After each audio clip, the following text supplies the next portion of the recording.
On a cold February night in 2004, a young woman vanished from a remote roadside in New Hampshire.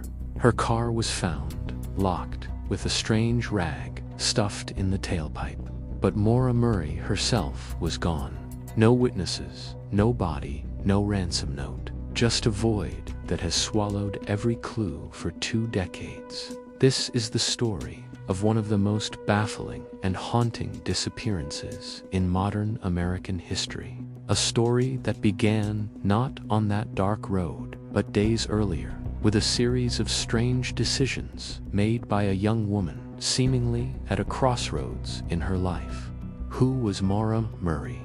To her friends and family, she was a bright, athletic, 21-year-old nursing student at the University of Massachusetts Amherst. A star runner on her high school track team, she was known for her competitive spirit and infectious smile. But beneath the surface, Maura was navigating a period of intense personal turmoil. She was dealing with academic stress and the lingering grief from a family tragedy. In the days leading up to her disappearance, her behavior became increasingly erratic, painting a picture of a young woman who was running, but whether she was running from something or toward something remains the central question of this mystery. The timeline of Maura's last known days is a breadcrumb trail of puzzling clues. On Saturday, February 7th, 2004, Maura had an emotional phone conversation with her father, Fred. Later that night, while working her campus security job, she reportedly broke down in tears, telling her supervisor she needed to go. The next day, she sent an email to her professors and work supervisor, claiming there was a death in the family and she would be gone for a week. This was a lie. The family later confirmed there was no emergency. After sending the emails, Maura packed a bag with clothes, toiletries, and textbooks. She also bought about $40 worth of alcohol, including Bailey's, Kahlua, vodka, and a box of red wine.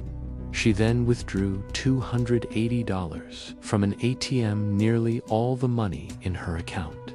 She got into her 1996 black Saturn and drove north, destination unknown.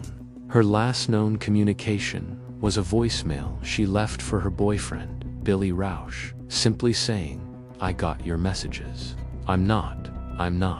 I'll try you again."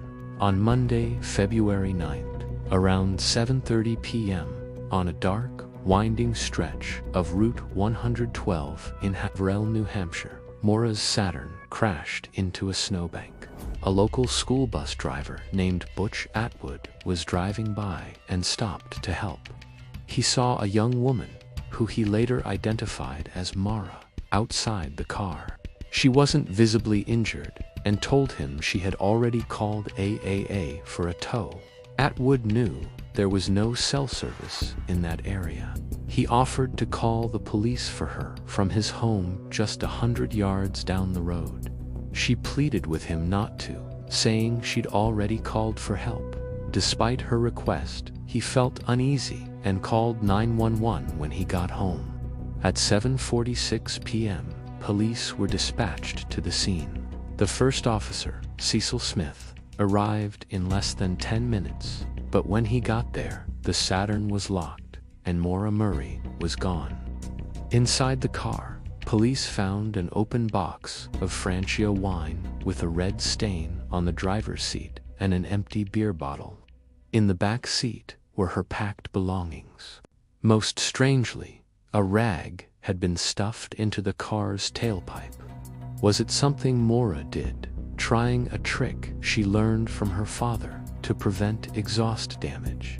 Or was it placed there by someone else to disable her car and set a trap? The search began almost immediately. A police dog tracked Maura's scent about 100 yards east from the car before it abruptly stopped in the middle of the road, suggesting she may have gotten into another vehicle. But who was driving it? The investigation into Maura's disappearance has been a twisting road of theories, dead ends, and lingering questions, fueled by a cast of compelling figures. At the center is her father, Fred Murray, a man relentless in his search for his daughter. Fred has always maintained that Maura was abducted by a local predator, a dirtbag who saw an opportunity. He has been openly critical of the police investigation from the beginning, believing they failed to secure the scene and follow up on crucial leads. Maura's boyfriend at the time, Billy Rausch, was an Army officer stationed at Fort Sill, Oklahoma.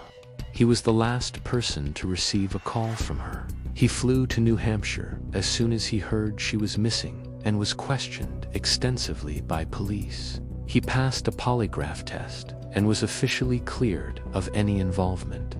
Then there's the key witness, Butch Atwood, the bus driver who spoke to Maura. He described her as cold and scared, but adamant that she didn't want police involvement. His account is the last confirmed sighting of Maura Murray.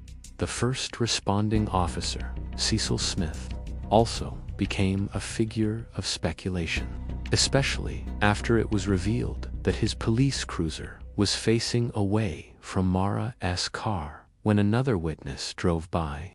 This led to theories that he may have been interacting with someone in his vehicle, though this has never been substantiated. Years later, his unrelated misconduct and firing from the force only added to the public's suspicion. Over the years, dozens of theories have emerged, each attempting to explain what happened in those crucial minutes after Maura crashed her car. The simplest explanation is often the most likely: accidental death. Proponents of this theory believe that Maura, possibly intoxicated and disoriented, wandered into the dense White Mountain National Forest to evade the police and tragically succumbed to the harsh winter elements.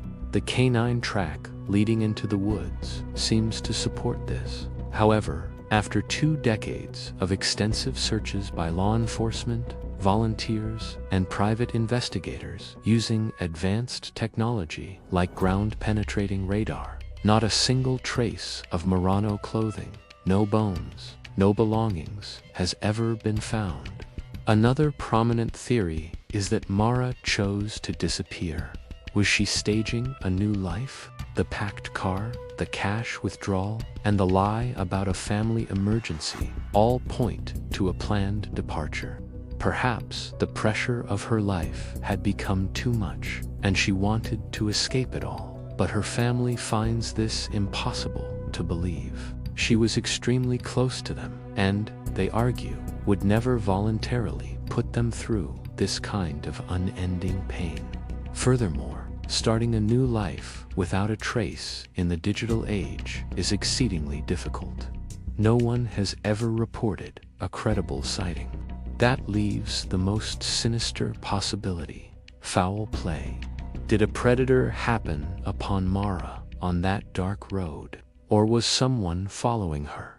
The rag in the tailpipe is often cited as evidence of foul play, a sign that someone may have intentionally sabotaged her car, causing it to stall.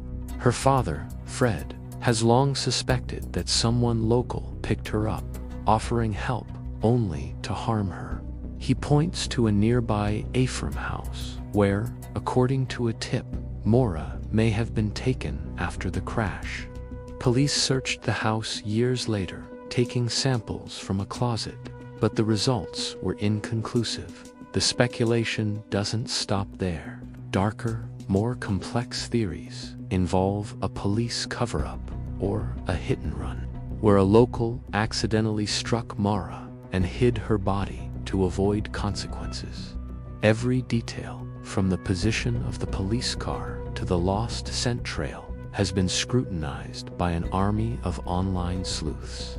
This case became one of the first true crime mysteries of the internet era, spawning podcasts, documentaries, and forums where thousands of people debate every clue. But this intense public focus has also brought pain, spreading misinformation and unfounded accusations that have tormented the family and witnesses for years. So, what are we left with? A collection of unanswered questions that echo through the years. Why did Maura lie to her professors and pack her car?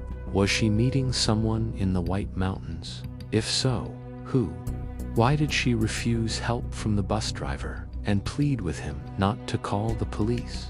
What is the real story behind the rag in the tailpipe? And the most haunting question of all, where is Maura Murray? For 2 decades, her family has lived in a state of suspended grief, unable to mourn, unable to move on.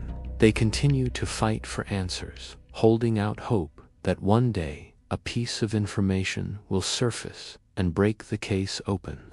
Maura's story is a chilling reminder of how quickly a person can vanish, leaving behind only questions and a silence that is louder than any answer.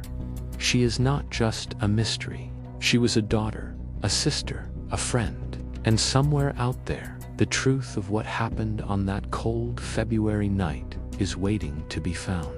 If you have any information regarding the disappearance of Maura Murray, please contact the New Hampshire State Police Cold Case Unit. Thank you for watching. If this story touched you, please consider subscribing for more deep dives into cases that demand our attention. Your support helps keep these stories alive.